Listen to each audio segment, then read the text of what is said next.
They built a gate across the only road that led to my property. A brand new steel-reinforced monument to arrogance standing right where my family's driveway used to meet Old Mill Road. I remember sitting in my truck that morning, engine idling, watching the keypad flash red as if mocking me. My name's Larry Stewart, and I don't scare easily. When the HOA president Aurora Mitchell told me I was no longer authorized to drive to my own cabin, I thought she was joking. She wasn't.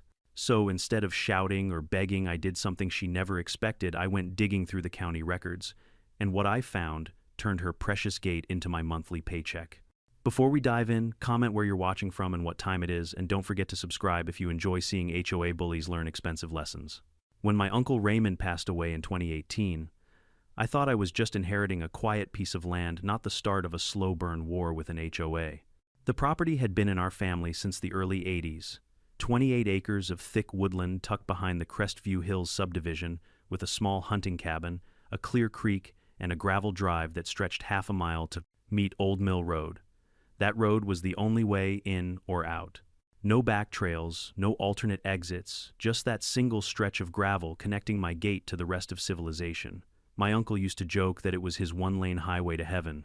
He loved that place more than anything. Back when he bought it in 1983, Old Mill Road was a county-maintained public road. The county would grade it twice a year, fix the ditches, and send the snowplows when winter hit. But sometime in the 90s, when the local budget went dry, the county gave up maintaining the outer section. A developer swooped in, bought the adjacent fields, and built the Crestview Hills subdivision, complete with their shiny new homeowners association. As part of that deal, they agreed to maintain Old Mill Road for their residents. Now, my uncle wasn't a fan of HOAs. He called them little kingdoms with too much power and not enough sense. But the first board back then was friendly. They had an informal arrangement he could keep using the road as long as he didn't block traffic or tear up the pavement. In return, he'd occasionally help patch potholes or trim brush near the ditch. Simple neighborly stuff. When I inherited the property, I made sure to keep that same quiet peace. I worked in town as a civil engineer about 40 minutes away and only visited the cabin a couple of weekends each month. I paid my property taxes on time, kept the place clean, never threw loud parties, and stayed out of HOA business. In return, nobody bothered me. For 2 whole years, life was peaceful. On early Saturday mornings, I'd drive my old F-150 down that gravel stretch, windows open air, filled with pine and creek water. The road wound through the subdivision for maybe 200 yards before reaching my gate, but I barely noticed the houses.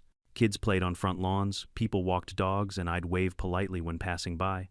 Sometimes an older gentleman named Paul Gardner would stop me to chat about fishing.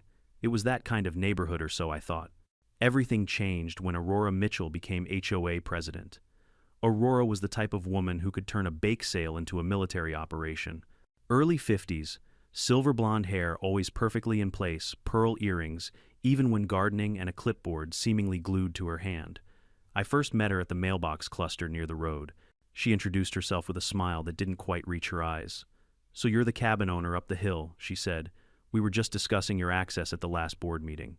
That sentence alone should have been my first red flag. Aurora had a background in corporate management, the kind of person who loved hierarchy control and enforcing order. Within a few months of her taking over Crestview, Hills started to look like a gated fortress. She had speed bumps installed every 100 feet. She ordered new road signs, had the ditches regraded, and hired a private security company to monitor non-residents. I figured she was just overzealous. After all, plenty of HOA presidents like to leave their mark. Then came the email. It was a form letter from the HOA office addressed to non-resident road user. It said that anyone using Old Mill Road regularly was now required to contribute to road maintenance, a mandatory fee of $150 per quarter. Attached was a payment link and a stern note that unpaid accounts could result in revoked access privileges. I almost laughed. Access privileges. To reach my own land, I replied politely, explaining that my right of access wasn't a courtesy. It was an easement recorded decades ago, meaning it couldn't be revoked, bought, or sold. I even attached the county document for her reference. Aurora didn't respond. 2 weeks later, I got another letter, this time hand-delivered. It warned that vehicles without HOA permits could be towed if found on private roadways. I sent another polite email quoting, "State property law." Again, no reply. The next time I drove through the neighborhood, I noticed men in orange vests measuring distances along the roadside. New wooden stakes appeared near the culvert. A rumor started floating around. that the HOA planned to upgrade security. I didn't think much of it until I found out what security meant. One Friday afternoon, as I was loading lumber into my truck, my phone buzzed. It was Paul Gardner. "Larry," he said quietly, "they're putting up a gate. Right across Old Mill." I froze. A gate. As in, blocking the road. "Yep, big metal thing, automatic. Aurora said it's for community safety. But from what I can tell, it's going up right between your drive and the highway." I drove out that evening, and there it was, a massive black steel gate spanning the entire width of the road, complete with a keypad security camera and a sign that read, "Private property, residents only." I stepped out of the truck, stared at it for a good minute, then dialed Aurora's number from the HOA website. She picked up on the second ring. "Mrs. Mitchell," I said as calmly as I could, "there seems to be a gate across Old Mill Road." "Yes," she replied, matter-of-factly. "It was approved by the board, for resident access only." "I need to use that road to reach my property," I reminded her. "Well, you're not a resident, Mr. Stewart, but you can apply for guest access. There's a small annual fee and a background check process." I let that sink in. "You're saying I need permission to reach my own land?" She gave a short laugh. "You're welcome to discuss it at our next board meeting." Then she hung up. That night I drove out to the gate again just to make sure I hadn't imagined it. The keypad glowed in the dark red digits flickering like an insult. I pressed the button marked "Call for Access." It rang 6 times, then clicked off. No one answered. I waited 40 minutes in the cold. Finally, a resident I vaguely recognized stopped his car on the other side. He hesitated, then rolled down his window. "You're the cabin guy, right?" he whispered. I nodded. He glanced around nervously. I probably shouldn't, but he tapped a code into the keypad and the gate opened with a slow metallic groan. "Thanks," I said quietly. "Don't mention it," he muttered. "Aurora told us not to give you the code." That was the moment it hit me. This wasn't just some bureaucratic mix-up. She was deliberately trying to cut me off. Maybe she thought I'd cave and start paying fees like everyone else. Maybe she wanted to prove a point. But she'd just made one mistake. She underestimated me. As the gate clanged shut behind me, I promised myself something. I wasn't going to argue, shout, or break it down. I was going to win the one way she'd never see coming legally. The next morning, I called my old friend James Porter, a real estate lawyer I'd worked with, on a few infrastructure projects. I explained everything. He didn't laugh. He didn't even sound surprised. "Larry," he said, "I've seen HOAs pull stunts like this before. Let's dig. Every road, every plat, every easement has a story. And if there's one thing I've learned, paperwork always tells the truth." We spent the next few days combing through public records, county archives, and maps older than Aurora herself. Somewhere buried in that pile of dusty paperwork was the key to unlocking this entire mess. And when we found it, I realized I didn't just have a way to open that gate. I had the power to own it. The next week I watched from my truck as the HOA crew finished their masterpiece of arrogance. They had poured fresh concrete for the gate posts, installed bright LED floodlights, and placed a shiny Crestview Hills private entry sign right on what used to be public access. Aurora Mitchell stood nearby in her neat white blazer, clipboard in hand, directing workers like a movie director on set. Every command came out crisp and rehearsed. She was enjoying herself far too much. I parked a few yards away and approached her calmly. "Morning, Mrs. Mitchell," I said, hands in my jacket pockets. She gave me a tight smile. "Mr. Stewart, you're not supposed to be inside the work zone. I'm just checking what's being built across the only road to my property." She raised an eyebrow. "This gate is for the safety of our residents. There have been concerns about non-members using our road." "Non-members," I echoed, my tone cooling. "You mean me?" Aurora didn't answer directly. She scribbled something on her clipboard. "The board has decided access will now require electronic authorization. You'll need to apply for a guest card. I can send you the form." "Guest card," I repeated. "To drive to my own cabin." "Yes," she said sweetly. "It's a small administrative fee, $50 a year, and a background check, of course." "Standard procedure." I let out a quiet laugh. "You're kidding." Her lips curved into that kind of smile people wear when they believe they're untouchable. "Not at all. Rules are rules, Mr. Stewart. Surely a civil engineer like you appreciates structure." For a moment, I just looked at her, this woman who had convinced herself that a flimsy HOA regulation trumped a county-recorded easement. Then I nodded once. "You'll regret this," I said softly. Aurora frowned. "Is that a threat?" "No," I said, turning toward my truck. "That's a promise that I know how to read deeds better than you know how to swing a clipboard." By the time the gate went fully operational the following weekend, the entire neighborhood buzzed about it. To the residents, it felt like an upgrade Aurora's security initiative. She sent out polished newsletters about how the gate would protect property values and limit unwanted outsiders. Most people clapped politely at her efforts, never realizing that one of those outsiders owned the land just beyond the trees. Saturday morning, I drove out to the cabin for the first time since the installation. The keypad blinked at me like a digital guard dog. I pressed the button marked "Call for Entry." A robotic voice answered "Access Restricted. Please contact HOA management." So I did. I called the number listed on the sign. It rang 12 times before going to voicemail. I left a polite message, then another, and another. No one ever called back. After 45 minutes of sitting in my idling truck, a small SUV rolled up behind me. I stepped out and waved. The driver's window slid down. It was Paul Gardner, the neighbor who'd warned me before. "Still no access?" he asked quietly. "Not unless I apply as a guest," I said dryly. Paul grimaced. "Aurora's gone power crazy, man. She told everyone at the meeting that you're some off-grid squatter freeloading off our road." I laughed a short, humorless sound. "She knows I own that property outright. She doesn't care," he whispered. "She just wants total control. You didn't hear it from me, but she bragged that she'd teach you to follow the rules." I felt something cold settle in my chest. Not anger, not fear, clarity. "Thanks, Paul. You've done more for me than she ever will."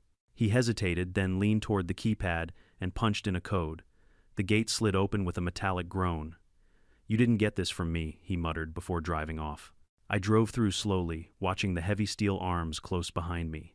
That sound, the slow mechanical lock clicking shut, was seared into my brain. Back at the cabin, I made coffee, sat on the porch, and stared at the tree line. Somewhere behind those trees, Aurora probably thought she'd won. To her, I was just one stubborn outsider with no power against a homeowners association. But I'd built bridges, dams, and highway foundations in 3 different states. I understood how things were built, and more importantly, how they could legally fall apart. The next morning, I called my lawyer, James Porter. I told him everything: the gate, the access denial, the guest fee, the voicemail silence. He listened quietly. When I finished, he said, "Larry, don't get mad. Get records." That became our motto for the next week. We started with county archives. James knew where to look: dusty folders in the recorder's office, some dating back to the 1972. I spent hours poring over maps with faded pencil lines, showing property divisions, long before Crestview Hills ever existed. We found survey plats, deed transfers, old highway department documents, all cross-referenced to Old Mill Road.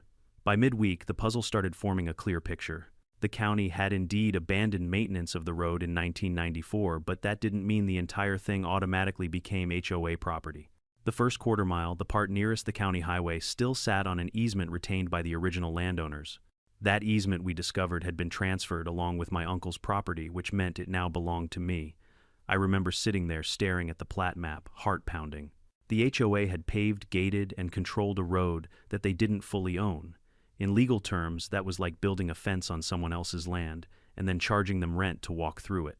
"James," I said slowly, "they built the gate on my easement." He grinned. "Congratulations, my friend. You own their front door." We made copies of everything: maps, deeds, official letters, and assembled a clean packet labeled "Evidence Easement Ownership of Old Mill Road."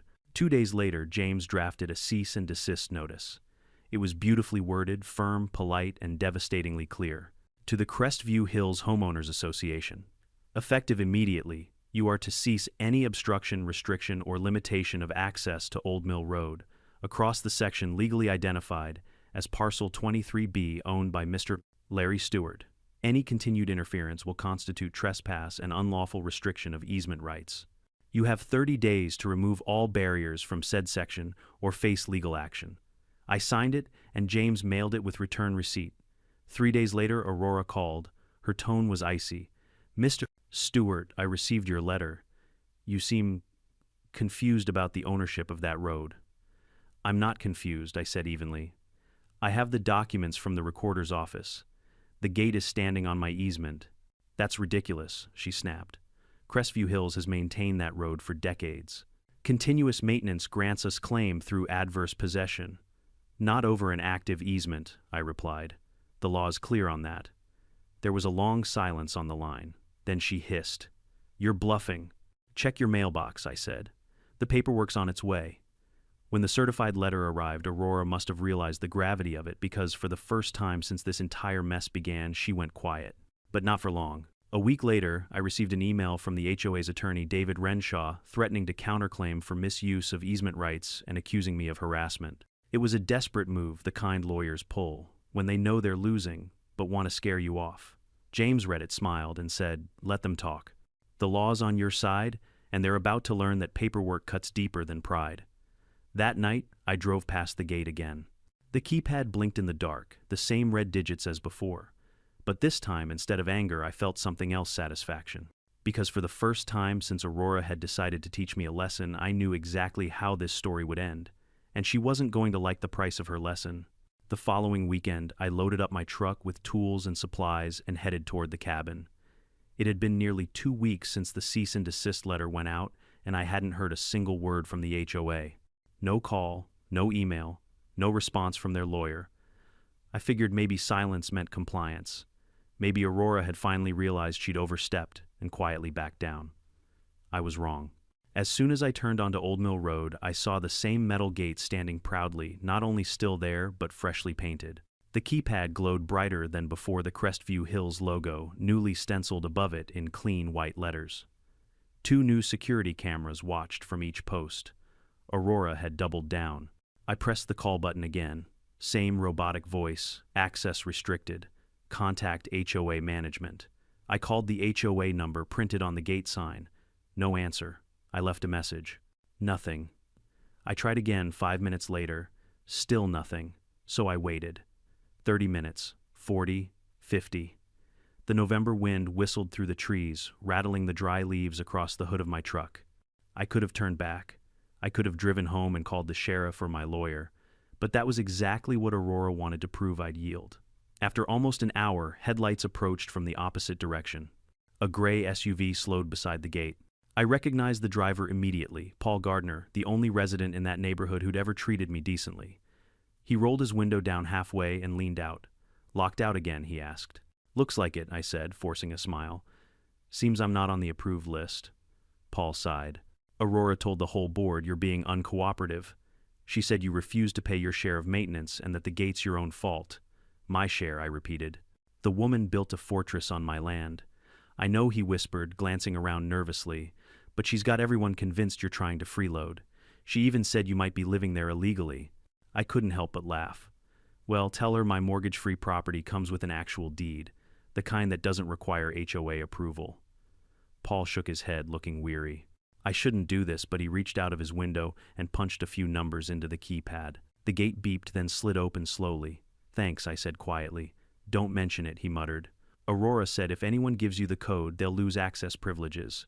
Guess I'm already on her bad side." "You and me both," I replied. The gate closed behind me with its usual metallic groan, the kind that now sounded more like a challenge than a barrier. I drove up to the cabin, unloaded my gear, and sat on the porch with a thermos of coffee, staring at the empty woods.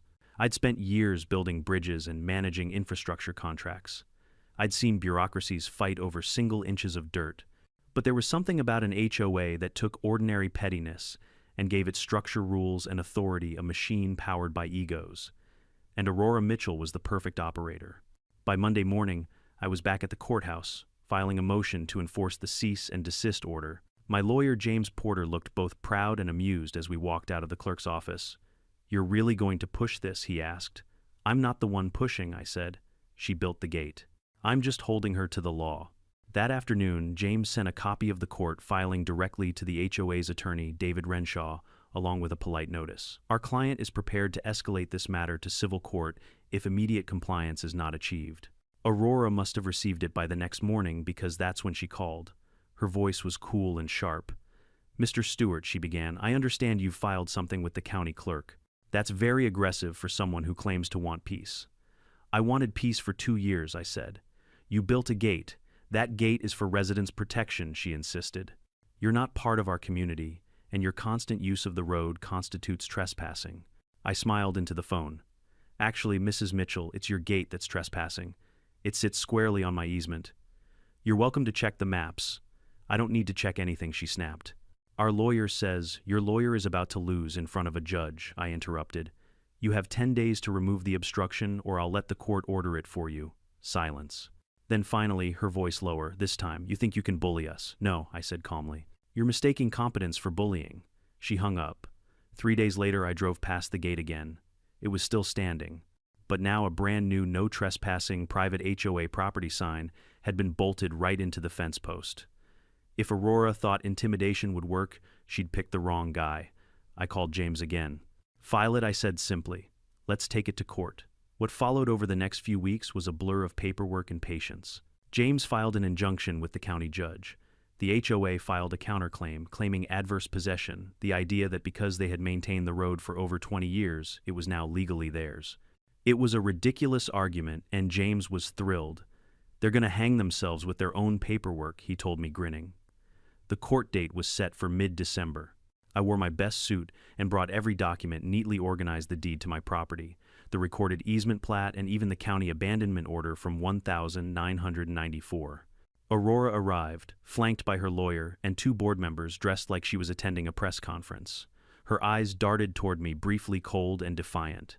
When the judge entered, the courtroom settled. James presented the evidence, first walking through the timeline like a textbook. He explained the easement's chain of ownership, the county's relinquishment of the road, and how the section Aurora's HOA had paved and gated still legally belonged to me. Then came the cherry-on-top photos of the gate posts, driven directly into my property line, complete with GPS coordinates. Aurora's lawyer objected, but the judge silenced him with a hand. Mr. Renshaw, the coordinates match the official plat, correct? The lawyer hesitated. Technically, yes. Then your client has built a barrier on land she doesn't own, the judge said flatly.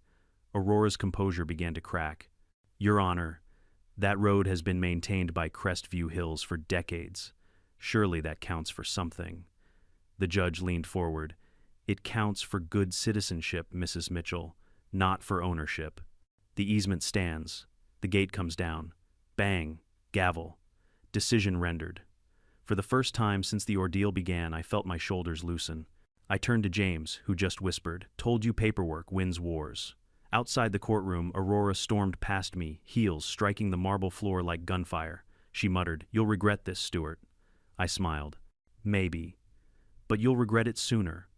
The court order required the HOA to remove the gate within 30 days and restore full access to my property. It also stated that any future obstruction would result in contempt of court and fines. But even then, I wasn't satisfied. The gate had been an inconvenience, sure, but Aurora's arrogance had cost me time, legal fees, and months of stress. So with James's help, we filed for damages. If she wanted to play hardball, I could play too, by the book, line by line, until she learned that laws aren't suggestions. Aurora's lawyer sent me one last email before the holidays accusing me of holding the community hostage. I replied with one sentence: the community should choose better captains. By New Year's, the gate was gone. All that remained were 2 lonely concrete pads and a scar of disturbed gravel. I drove through that stretch slowly, feeling the crunch under my tires. It wasn't just the sound of gravel, it was the sound of vindication. But Aurora wasn't done yet, and neither was I. Because the road might have been open again, but the real victory was still to come. The week after the court order, things finally seemed to quiet down. The gate was dismantled, the cameras taken down, and the road reopened. For a brief golden moment, I thought it was over. Aurora Mitchell had lost. I had my access back, and the HOA could crawl back to their meetings about mailbox paint colors. But the peace didn't last. I should have known that Aurora wasn't the type to surrender gracefully. She was the kind of person who couldn't stand being proven wrong, especially not in public and definitely not in court. A few days after the ruling, I started getting letters again. Not from the HOA this time, but from their lawyer, David Renshaw. Each one was more passive-aggressive than the last. Per our review, one letter began, Crestview Hills HOA intends to assert continued right of maintenance over Old Mill Road, including the section that intersects your property in accordance with state statutes governing shared infrastructure. Translation: they were still trying to claim ownership, just under a new excuse. I called James Porter. He laughed the moment he read it. They're playing legal whack-a-mole, he said. They lose one argument, they pop up with another. But maybe it's time we stop reacting and start taking control. That's when he explained an idea that would change everything. Larry, he said, remember that easement you own, the one for the quarter-mile stretch of Old Mill Road? That strip doesn't just give you the right to travel, it gives you authority to control who else can use it. I frowned. You mean, they need my permission? Exactly, James said, smiling. And from now on, permission can come with a price tag. The realization hit me like a freight train. For months, Aurora had treated me like an intruder on her private road. But legally, she was the one trespassing on mine. The HOA had been maintaining and using my easement for years, without consent effectively leasing it for free. I leaned back in my chair, trying not to grin. So what you're saying is, I could start charging them rent. Not only can you, James said you should. And after what they put you through, I'd say a fair market rate is overdue. We spent the next week documenting everything: traffic counts, maintenance costs, comparable private road leases, even property value assessments. James wanted airtight numbers, so no one could claim I was being unreasonable. Meanwhile, I quietly visited the property line to measure and photograph the section of road that lay on my land. It was a surreal feeling standing there on cracked asphalt, realizing that this small stretch of pavement was about to flip the entire power dynamic. I imagined Aurora sitting at her HOA desk, drafting another self-righteous newsletter, completely unaware that the ground beneath her tires now belonged to me in every meaningful way. Once the paperwork was ready, James sent a formal notice to the HOA board. It was calm, concise, and devastatingly polite. To the Crestview Hills Homeowners Association, effective immediately. All vehicular use of Old Mill Road across Parcel 23B shall require written consent from the owner, Mr. Time, Larry Stewart. Such use may be granted through a formal access agreement, subject to standard lease terms, including a monthly maintenance fee. Continued use without consent will be considered trespassing. Aurora must have read it 20 times before calling me. Her voice shook between fury and disbelief. You can't charge us to use our own road. Your road, I asked, pretending to sound puzzled. That's strange. According to the county maps, it's mine. And you've been driving over it for years. You're holding the entire community hostage, she screamed. I'm holding you accountable, I said evenly. You built your gate on my land. You blocked me from my own property. I think a little rent is fair compensation. This is extortion, she hissed. No, Aurora, I said, savoring every word. This is property law. The phone went silent for several seconds before she hung up. 2 days later, her lawyer sent a furious email threatening another lawsuit. But this time, the board members weren't so eager to follow her lead. Several residents had grown tired of the legal circus. One of them, Paul Gardner, quietly reached out to me. Larry, he said, some of us think Aurora's lost it. The lawsuits are draining the HOA funds. People are talking about a vote to remove her. Can't say I'd complain, I said. I just thought you should know, he added. Most of us don't blame you anymore. We read the court documents. You were right all along. That conversation was all the confirmation I needed. Aurora's empire was crumbling from within, and I didn't have to lift a finger. All I had to do was wait. A week later, I received another letter from the HOA, this time from the board itself, not their lawyer. The tone was completely different. Dear Mr. Stewart, we acknowledge your ownership of the easement section of Old Mill Road and wish to negotiate terms for continued community use. Please contact our treasurer to discuss a potential agreement. I could practically hear Aurora grinding her teeth through the paper. When the meeting finally happened, she was there, sitting stiffly at the end of the conference table, her pearls perfectly aligned, her jaw locked. The treasurer, an older man named Harold Klein, did most of the talking. We're prepared to offer compensation for your easement, he said, clearing his throat nervously. A one-time payment of $5,000. I smiled politely. That's generous, I said, but it's not nearly enough. You've been using the land for decades. I'm willing to offer a formal lease renewable annually at $500 a month, adjusted for inflation. Aurora's pen snapped in her hand. $500 a month? That's absurd. It's market rate, I said, and cheaper than losing your only road into the neighborhood. The silence that followed was heavy.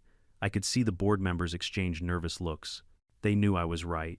If they refused, I could revoke access altogether, forcing them into a 4-mile detour on an unpaved county path. The property values in Crestview Hills would plummet overnight. Within 2 weeks, the HOA caved.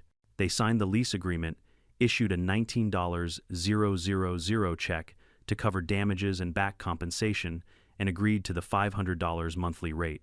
The ink was barely dry before Aurora started damage control, sending newsletters painting me as a greedy outsider profiting off the community. It didn't work. The residents had seen enough. They knew the truth, that her ego had cost them nearly $20,000 and a permanent monthly expense. By the next board election, Aurora's name wasn't even on the ballot. Paul called me afterward, chuckling. You'll like this. The new president is Susan Miller. First thing she did was apologize on behalf of the whole neighborhood. Did she mention lowering the rent, I asked.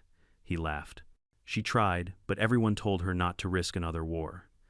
When I hung up, I sat on the porch of my cabin, listening to the creek trickling down through the rocks. Somewhere down the hill, cars rolled quietly over that stretch of pavement, my pavement, on their way to the subdivision. And every mile they drove, every delivery, every tire tread that touched it paid me a little reminder that sometimes revenge doesn't have to be loud or cruel, it just has to be lawful. The HOA had tried to gate me out, now they were paying rent to get in. And the best part, the checks were always signed by the HOA treasurer with Aurora Mitchell's name printed neatly in the memo line, authorizing payment. Somewhere she must have gritted her teeth every single time. For a few blissful months, I thought the storm had passed. The HOA was paying their monthly rent on time, the road stayed open, and peace finally seemed possible. But if I'd learned anything from Aurora Mitchell, it was that she didn't believe in peace, only in control. Aurora might have lost the title of HOA president, but she hadn't lost her obsession. Even after being voted out, she still lurked around meetings, whispering to old allies and stirring resentment. The new president, Susan Miller, was reasonable, polite even, but I could tell she was under constant pressure from Aurora's shadow. One chilly March morning, Susan called me directly. "Mr. Stewart," she began nervously, "we've been reviewing our annual budget. The residents are concerned about the ongoing lease payments. Some believe the rate is too high." I smiled to myself. "The rate's fair, Mrs. Miller.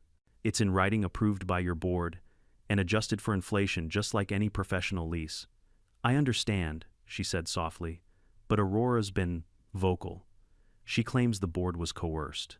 There's talk of hiring a new attorney to challenge the agreement." I leaned back in my chair. "Mrs. Miller, I'd advise your board not to waste more money on lawyers. The court already ruled on ownership. If they want to risk another lawsuit, they'll lose again, and I'll raise the fee next year." She sighed. "I'll try to keep things calm, but you know how persuasive Aurora can be." Yes, I knew exactly how persuasive she could be, and how vindictive. Sure enough, 2 weeks later, I spotted something suspicious. I was driving home one evening when I noticed construction equipment parked near the southern edge of my easement: bulldozers, survey flags, fresh tire marks in the mud. The next morning, I hiked down to investigate. There were 2 men in hard hats, clearing brush right at the property boundary. "Morning," I called out. "Who sent you?" One of them shrugged. "We're with Mitchell Construction. Said the HOA approved a secondary access project. New road going around the hill." I stared at him. "You mean through my land?" He looked uncomfortable. "Just following orders." "Of course. Mitchell Construction, Aurora's family business." I snapped a few photos with my phone and called the county zoning office. Within an hour, I was speaking to Inspector Kelly, a sharp woman who'd handled my easement filings before. "They didn't file for a permit," she said immediately after checking the database. "If they're grading land, they're in violation of environmental and zoning codes." "Can you send someone out?" I asked. "Already on it." By noon, a white county truck rolled up. The inspector took one look at the bulldozer and shut the project down on the spot. She handed the foreman a bright orange notice: "Cease work. Immediately unauthorized construction on private property." I thanked her as she packed her clipboard. "I had a feeling Aurora Mitchell was behind this," she said with a knowing smile. "That woman's been a thorn in our office for years. By the end of the day, the equipment was gone. But I knew Aurora wasn't finished. When someone like her lost control, they didn't stop, they got desperate." 3 nights later, my phone buzzed at 2:00 a.m. It was Paul Gardner. "Larry, you'd better come down to the gate." I threw on my jacket and drove straight to the road. What I found made my jaw tighten. The HOA's security lights were flashing red, and several residents stood around looking bewildered. The barrier, the new automatic arm I'd installed at the edge of my easement to monitor vehicle entry, had been smashed clean off its base. The camera housing hung by a wire. Aurora stood nearby, arms crossed, wearing a smug half-smile. "Maybe now you'll think twice about bullying people, Mr. Stewart." I looked at the wreckage, then back at her. "That's felony vandalism, Aurora." "Prove it," she said. "Oh, I plan to," I replied calmly. The motion sensors recorded everything. Her face paled slightly just for a second. The next day, I turned over the footage to the sheriff's office, clear as day. Aurora, under cover of darkness, marching up with bolt cutters, swinging a crowbar at my equipment like a woman possessed. When the deputy called to confirm they were pressing charges, I almost felt bad for her. Almost. A week later, she showed up at my cabin, standing at the edge of the driveway in a bright red coat, demanding to settle this privately. "You've humiliated me," she yelled. "You turned the entire community against me." "No, Aurora," I said evenly. "You did that all by yourself. I just let the law do its job. You don't understand, she said, voice cracking. That neighborhood was my life. I built it. I protected it. I folded my arms. You built a prison, not a neighborhood. For a long moment we just stood there, her breathing hard, my silence louder than words. Then she spun on her heel and stormed away. 2 days later, the HOA sent an emergency notice to all residents effective immediately. Aurora Mitchell was banned from board meetings and community facilities pending legal review. Word spread fast. Even residents who once admired her started whispering about how she'd gone too far. Property values dropped from the negative publicity. Real estate agents complained that buyers were Googling Crestview Hills lawsuit and walking away. Meanwhile, the rent checks kept coming every month right on time, with HOA access lease typed neatly in the memo line. I spent my evenings sitting on the cabin porch, sipping coffee, while watching cars roll over the section of road that now paid for my property taxes. Sometimes I'd wave at passing drivers just to watch the confusion on their faces. A few even waved back like they somehow knew the story and admired the quiet victory. But peace didn't mean complacency. After Aurora's stunt, I added new security-reinforced gates, motion lights, cameras linked directly to cloud storage. The irony wasn't lost on me. She'd built a gate to keep me out, and now I had one keeping her out. The final confrontation came unexpectedly. Late one afternoon, as the sun dipped low, a black SUV pulled up to my gate. Out stepped Aurora, looking tired, older somehow. She didn't shout this time. She just stood there. I came to apologize, she said. I didn't believe her at first. She continued, her voice quieter than I'd ever heard. I let my pride get in the way. I thought I was protecting my neighborhood, but I was just protecting my ego. You were right about everything. I studied her face carefully. She looked broken, but honest. I never wanted to destroy your life, Aurora, I said. I just wanted to drive to my own property without asking permission. She nodded slowly. I know, and I'll have to live with that. Without another word, she turned and walked back to her SUV. The engine started taillights glowing red through the dusk, then she drove away. That was the last time I ever saw her. The sheriff later told me she'd sold her house and moved 2 towns over. No forwarding address, no goodbye, just gone. The HOA slowly stabilized under Susan Miller's leadership. The residents repaired their reputation, fixed their budgets, and learned to leave me alone. Sometimes Susan would call just to make sure everything was running smoothly. She even sent me a Christmas card, a picture of the community's entrance, decorated with wreaths and fairy lights. Beneath it, she'd written, "Thanks for teaching us what fairness really means." It was the kind of ending that didn't need fireworks, just silence order and balance restored. Aurora's reign had ended with the sound of her own gate crashing down. And the funny part, every month I still got that $500 check. Signed now by Susan, but printed with the same HOA name, Crestview Hills Association. Each time I deposited it, I couldn't help but smile. Because that check was more than money. It was proof that sometimes justice doesn't shout. It just waits patiently and lets arrogance write its own rent. For a while, things felt almost too calm. The HOA had retreated into silence. The rent checks arrived promptly on the 1st of every month, and Susan Miller, the new president, made sure every correspondence was courteous, professional, and neutral. It was the kind of calm that comes only after a hurricane has blown through and everyone's too afraid to breathe wrong. But karma, I've learned, doesn't end when you think it's over. It waits for the perfect encore. The encore began one muggy July evening. I was out back fixing the screen door of the cabin when I noticed headlights creeping down the road long after sunset. The vehicle moved slowly, too slowly, like it didn't want to be noticed. I turned off the porch light and watched from the shadows. It was a silver Lexus SUV. The driver's side window rolled down, and I caught a flash of platinum blonde hair. Aurora Mitchell. She was back. I grabbed my flashlight and stepped into the driveway. The SUV stopped abruptly, brake lights flaring red. I walked closer and said evenly, "You're trespassing, Aurora." The window rolled down a little farther and her voice floated out, shaky, bitter. "You think you've won, don't you?" I sighed. "I don't think." "I know. The law made it pretty clear." Her voice sharpened. "You humiliated me, Larry. You made me look like a fool in front of everyone." I took a step forward. "You did that yourself." For a long moment she said nothing. Then she reached down, opened her glove compartment, and tossed something out the window.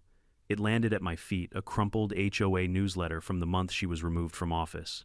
Her name still appeared under the message from the president's section, crossed out in red pen. "Keep it," she spat, "a souvenir of what you destroyed." Then she hit the gas tires, screeching, as she sped away into the dark. I stood there for a while, flashlight in hand, watching her taillights fade into the night. There was something tragic about it. Aurora had spent years convincing herself she was the hero of her own little world, keeping order, enforcing rules, protecting her community. But the truth was simpler and sadder. She was just another person who couldn't admit she'd been wrong.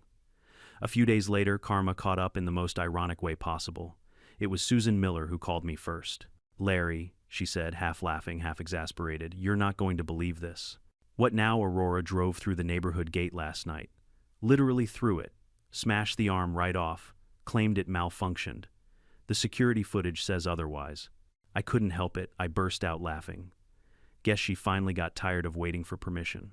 She also hit a decorative planter, Susan added. The police cited her for reckless driving.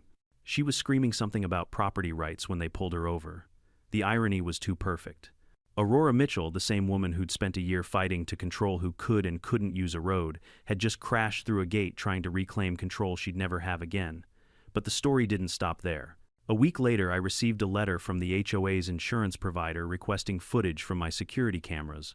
Apparently, Aurora was trying to claim that my new barrier system installed at the edge of my property had somehow distracted her during the crash. It was laughable, but James Porter told me to play it smart. "Send them the footage," he said. "All of it. Make it neat, chronological, time-stamped. Let the truth bury her." And it did. The video showed everything: Aurora's SUV racing down the hill, swerving erratically, headlights blazing, music thumping through open windows. There was no obstruction, no distraction, just her own temper steering the wheel. The footage spread fast through the HOA community. By the weekend, everyone in Crestview Hills had seen it. I didn't share it publicly, but someone on the board must have leaked it. And in the age of smartphones, gossip travels faster than electricity. Residents whispered about how their former president had finally lost it. Some even nicknamed the incident the Great Gate Break. For the first time since inheriting the property, I drove through the subdivision and didn't get dirty looks. Instead, people waved. A few even stopped me to talk. One man watering his lawn said, "Good job standing your ground, Mr. Stewart. We needed someone to put her in her place." Another woman joked, "If you ever run for HOA president, you've got my vote." I laughed politely but kept driving. I had no interest in their politics. I just wanted peace, and now I finally had it. A few weeks later, Aurora's lawsuit against the HOA for wrongful removal was dismissed in court. The judge cited her previous vandalism charges and public misconduct as justification. According to Paul Gardner, she packed up her house 2 days later and sold it at a loss.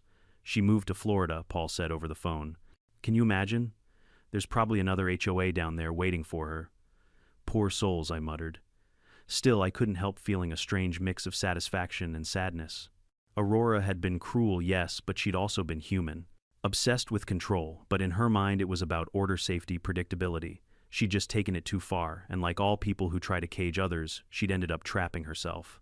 Months passed. The lease continued smoothly, and my lawyer helped set up an automatic transfer for the monthly payments.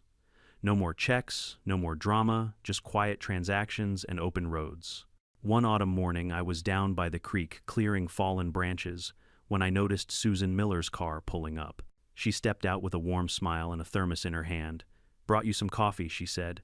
"Consider it a peace offering on behalf of Crestview Hills." "Much appreciated," I said, taking a sip. It was good, strong, and sweet, like closure in a cup.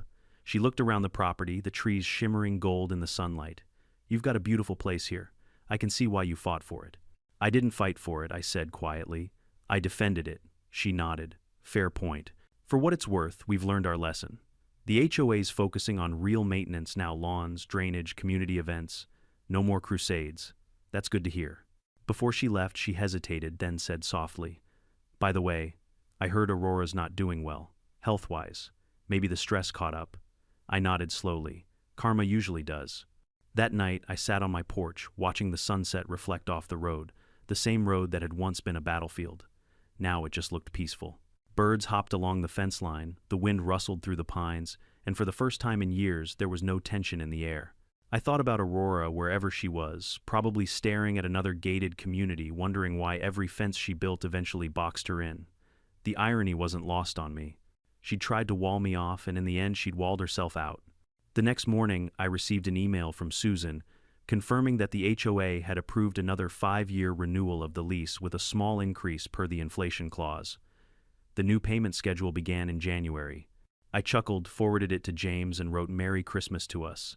His reply came back instantly. You should frame the first invoice. Call it the Mitchell Memorial Road. And maybe I will.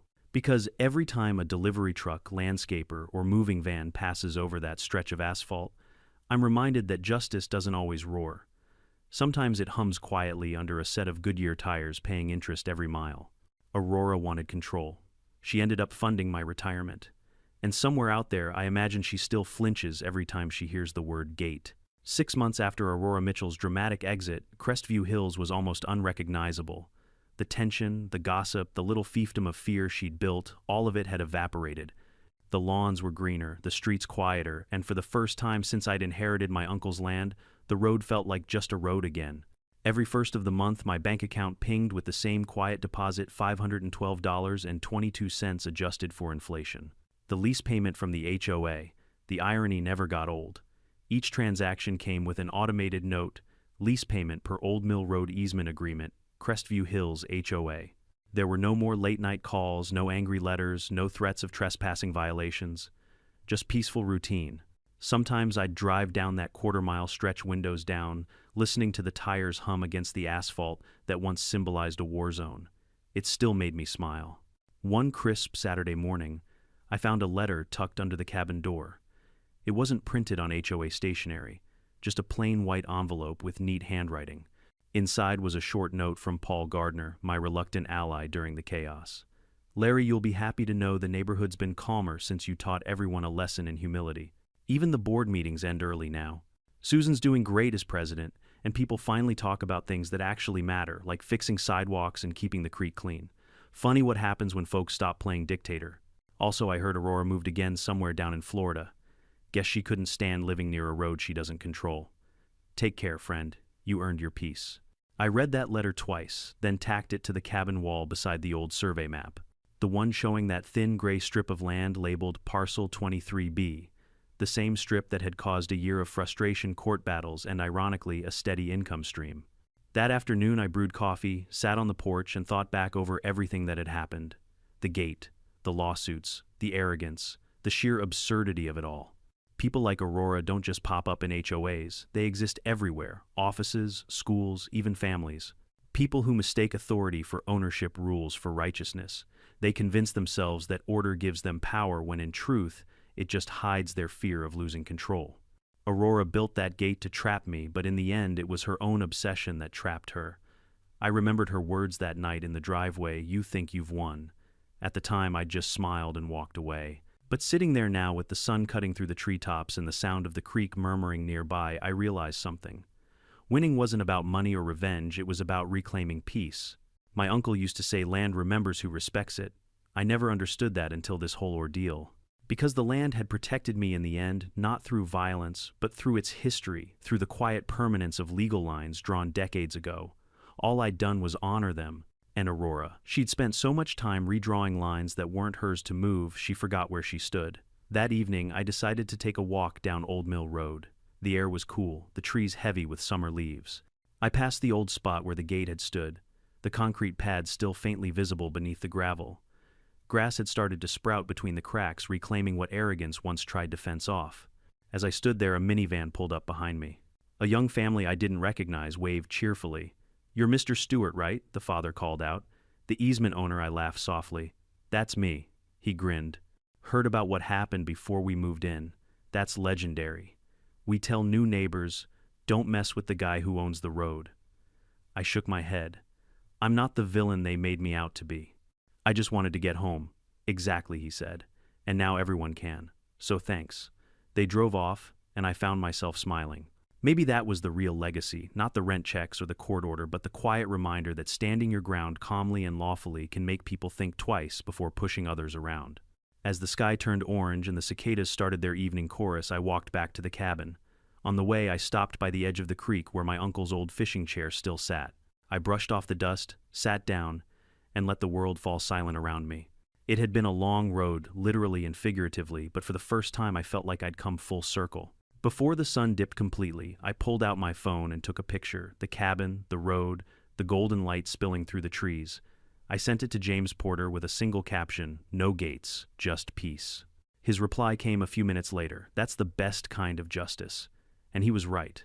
justice doesn't always come in grand gestures or courtroom speeches. Sometimes it's in the stillness after the fight, when you realize you didn't need to destroy your enemy, you just needed to outlast them. Later that night, as the crickets sang and the stars filled the dark sky, I poured myself a drink and opened the ledger where I kept notes on property expenses. At the top of the page, I wrote "Lessons from Old Mill Road." Then I listed 3 things that the whole ordeal had taught me. Never underestimate how far ignorance will go when armed with authority. Revenge tastes best when it's legal, clean, and notarized. Peace is worth fighting for, but you don't always fight with fists. Sometimes you fight with paperwork. I closed the ledger and leaned back in my chair, watching the moon climb high above the tree line. Somewhere beyond those woods lay the community that once tried to fence me out, now living quietly under the very contract that paid for my tranquility. Funny how life works. Before heading to bed, I thought about the viewers who'd later hear this story. The people who'd watch the video and shake their heads, maybe laugh, maybe cheer, maybe see a little of their own HOA nightmare in mine. To them, I'd say this: when someone tries to shut you out, don't get angry, get informed. The law isn't just for the powerful, it's for the patient. Learn it, use it, and you'll never have to raise your voice to be heard. And if Aurora Mitchell ever watched it herself, sitting in her Florida condo, sipping sweet tea behind yet another gated entrance, I hope she'd catch the lesson too. That gates don't protect you from karma. They just give it your address. Sometimes life gives you battles you never asked for. You can't choose who tries to fence you out, but you can choose how you respond.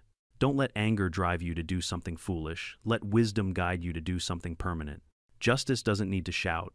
It just needs patience, persistence, and the courage to stand your ground when you know you're right.